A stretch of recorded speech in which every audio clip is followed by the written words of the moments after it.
Hello, कैसे हैं? आप लोग अच्छे ही होंगे। देखिए, बजट कैसा है, अच्छा है, खराब है, इसमें हम लोगों को नहीं पढ़ना है, वो पॉलिटिकल चीजें हैं। हमें जो डिस्कस करनी है कि जो लॉ हमारे सामने आ गया है, उस लॉ को फॉलो करना हमारी ड्यूटी बनती है। तो मैं स्क्रीन पे फाइनेंस बिल 2022 ओपन कर रखा हूँ। इसका एक क्लॉज 103 आया है। इसमें 103 में एक सेक्शन 38 जो है, उसमें आपको एक आईटीसी को लेकर के, ये जो इसका सबसेक्शन 2 है, ये बड़ा इम्पोर्टेंट आया है। और इसे मैं आप लोगों के बीच रख रहा हूँ। ध्यान रखिएगा कि इस वीडियो को जो मैं बना रहा हूँ, मैं अपनी समझ से आपको समझाने की कोशिश कर रहा हूँ। बजट अभी नया है, हो सकता है कि मैं सही से एक्सप्लेन आपको ना करूं। तो आपको जो नॉलेज में आती है, जो बातें या जो आप समझते हो, हमारे साथ शेयर करिएगा। 8448610923 पे व्हाट्सएप कर दीजिएगा, ताकि मैं भी उसे इम्प्रूव कर लूँ। नया बजट है, नई चीजें हैं, एक बार देखते हैं। अब ये जो सेक्शन 2 है, यह हमारे लिए सेक्शन 38 सब सेक्शन 2, ये हमारे लिए ना बहुत बड़ा इम्पोर्टेंट है।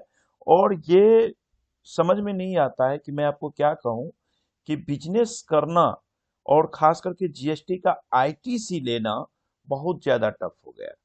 अब जो आईटीसी लेना है, मतलब बहुत टफ हो गया है। पता नहीं सरकार क्या करना चाह रही है, हम देखते हैं। अब ये कह रहा है कि the auto generated statement under sub section 1 shall consist of, यानी कि अभी तक जो आप आईटीसी लेते हो, वो किस आधार पे लेते थे? आप आईटीसी लेते थे 2B के आधार पे।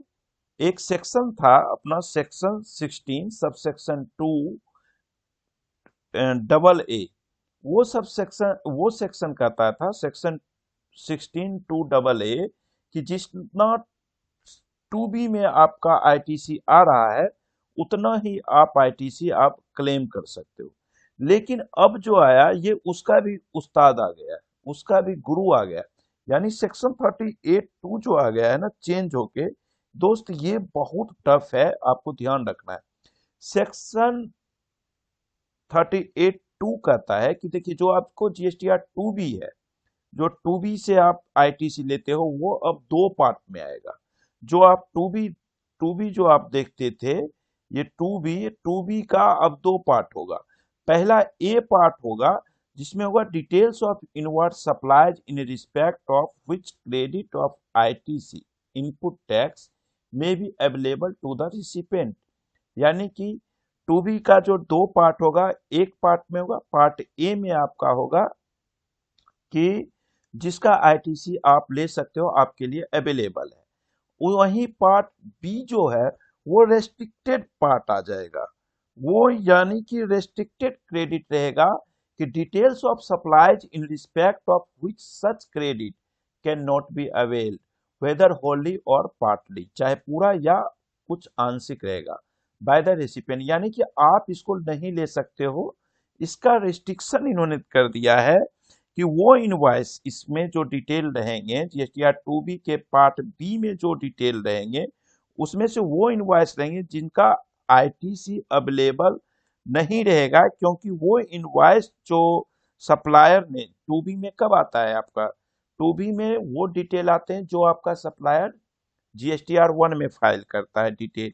तो वो डिटेल जो है, अब सप्लायर अपलोड किया है, और उस अपलोड करने के बाद जो आपको रिस्ट्रिक्शन रहेगा, उसके पीछे, रिस्ट्रिक्शन के पीछे इन्होंने 6 कारण, सेक्शन 37 सब सेक्शन 1 का मतलब होता है जीएसटीआर 1।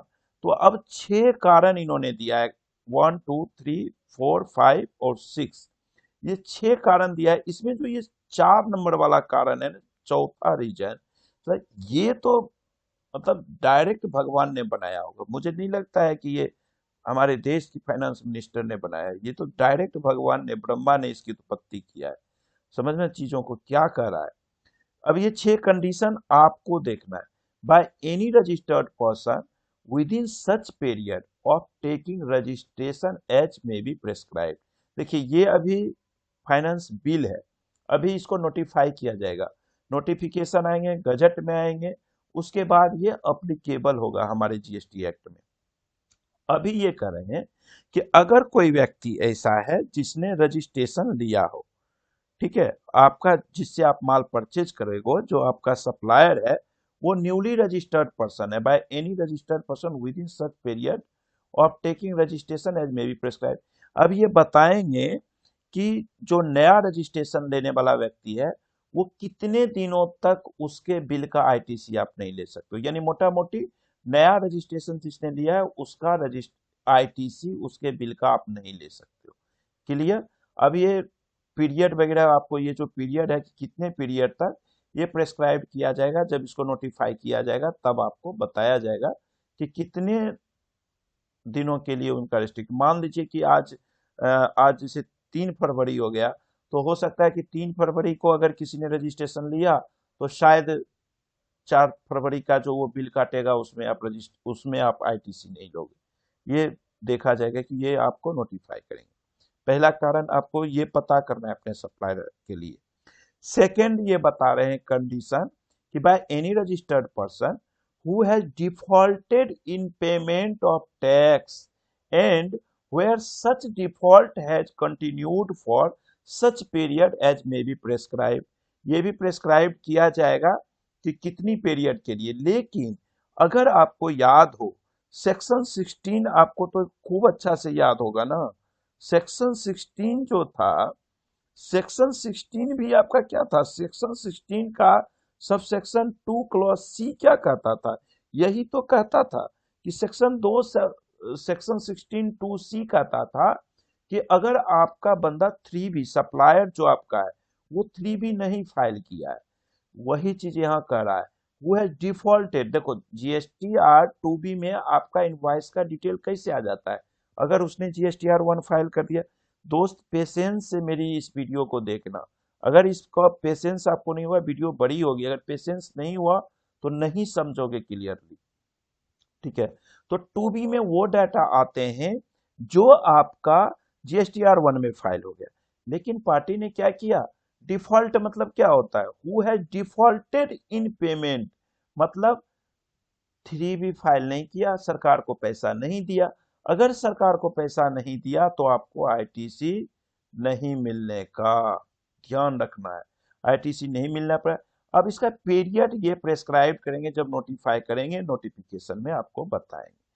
पॉइंट नंबर 3 हम इनका पढ़ते हैं। ये कहते हैं bye any registered person the output tax payable by home in accordance with the statement of outward supplies. Outward supply मतलब GSTR 1 furnished by him under the said subsection during such period, जिस भी period का हो, as may be prescribed, exceed the output tax paid by him during the said period by such limit as may be prescribed।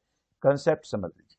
Outward supply जो उसने किया, यानी GSTR 1 में मान लो कि उसने 1 लाख रुपए का शो किया कि टैक्स लायबिलिटी बनती है, और वो जो आउटपुट टैक्स पेड किया, देखो आउटवर्ड सप्लाई में आउटपुट टैक्स दिखा दिया 1 लाख, लेकिन पेड कर दिया वो मान लो 50,000 का, यानी कि जितना पेड किया उससे ज्यादा दिखाया है। क्या कि भाई लायबिलिटी मेरे पे 1 लाख का है, लेकिन पेड हम 85,000 कर रहे हैं। जब 85,000 पेड करोगे तो क्या हो जाएगा, उस केस में आपको आईटीसी नहीं मिलेगा। किसको, रेसिपेंट को। देखिए आपको ये भी ध्यान रखना पड़ेगा, ये बड़ा टफ आया है ये।